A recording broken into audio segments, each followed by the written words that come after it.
The slave exchange on Station Vex 7 echoed with the usual roar of alien dialects and metallic announcements. Buyers shouted prices, cages hissed as they opened and closed, and desperation hung thick in the recycled air. Aiden stood motionless amid the chaos, his human gaze calm and unreadable as it moved from cage to cage. Years on the Outer Rim had taught him a brutal truth: emotion was currency here, and showing any only drove prices higher. "Well met again, human," hissed Acrylic's merchant, its forked tongue sliding between jagged teeth. "Still hunting for inexpensive hands?" Aiden slipped his hands deeper into the pockets of his worn jacket and shrugged. "Just looking around." That was when he saw her. Cage 17 held a figure unlike any he'd encountered before. She stood nearly 7 feet tall, her powerful frame wrapped in shimmering crimson scales that reflected the station lights. Vast wings rested against her back, bound tight with glowing energy restraints that crackled faintly. Her golden eyes locked onto his with a sharp, fearless intensity that made others instinctively turn away. Aiden didn't. "A Drenari warrior," the merchant muttered, following his gaze. "From a legendary dragon cohort. Worth a fortune." The creature leaned closer and lowered its voice. "But broken. Neural bond severed. No battlemech, no battlefield use." Aiden stepped closer.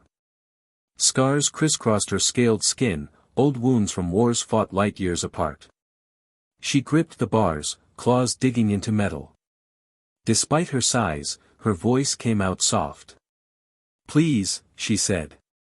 She shifted aside, revealing another form hidden in the shadows. A much younger girl, no more than 16. Smaller wings trembled against her back, and tears streaked her golden eyes. "My sister, Ava," the warrior said quietly. "She's never fought. They'll separate us at the next auction." Aiden's jaw clenched. He knew exactly where young exotic species were sent. And none of those places were merciful.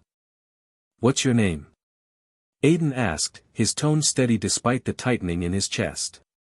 "Syrah," the warrior replied. "Former third wing of the legendary dragon cohort of Drain Prime." Pride flashed briefly in her eyes, even as chains held her captive. The merchant scoffed. "And you think a human cargo runner can afford such company?" Aiden leaned against the cage, lowering his voice. "I'm not rich." Ava spoke then, barely louder than a breath. "You're human. We've heard the stories. Humans don't see property. They see people." Aiden let out a short, bitter laugh. "Kid, you've been fed too many myths." Syrah lowered herself slowly, kneeling so her eyes met his. A Drenari warrior kneeling was unheard of. The significance wasn't lost on him. "We have something to offer," she said. "Information. A forerunner cache discovered by my cohort before the invasion. Technology worth more than credits." Aiden's eyes narrowed. "Forbidden tech is priceless," he said flatly. "So is slavery in human space." "Yet here you are," Syrah countered softly. She had him. He looked at Ava, terrified, innocent, doomed if he walked away. He thought of his own sister, lost in a war that shattered humanity across the stars. He remembered all the promises he'd made to never get involved again. "Damn it," he muttered.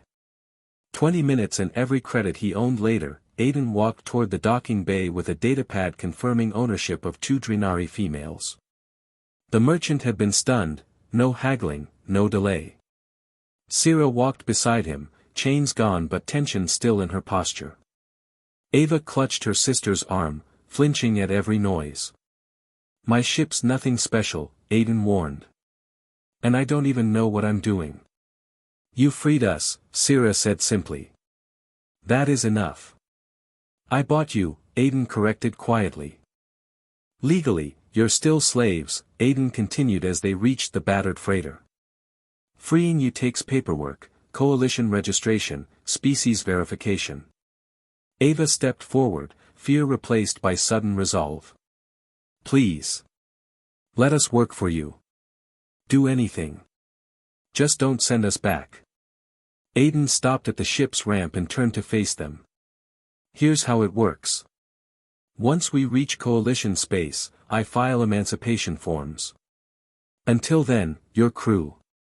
Sierra, you look like you know how to fight. I could use security. He turned to Ava. Ever worked on a ship? She shook her head. You'll learn. Meals are shared. Quarters are tight. I don't tolerate lies. Both sisters nodded, hope flickering in their golden eyes. As they boarded, Sierra rested a clawed hand on Aiden's shoulder. Why did you really buy us, human? The truth. Aiden stared through the viewport at the stars beyond the station. Silence stretched before he answered.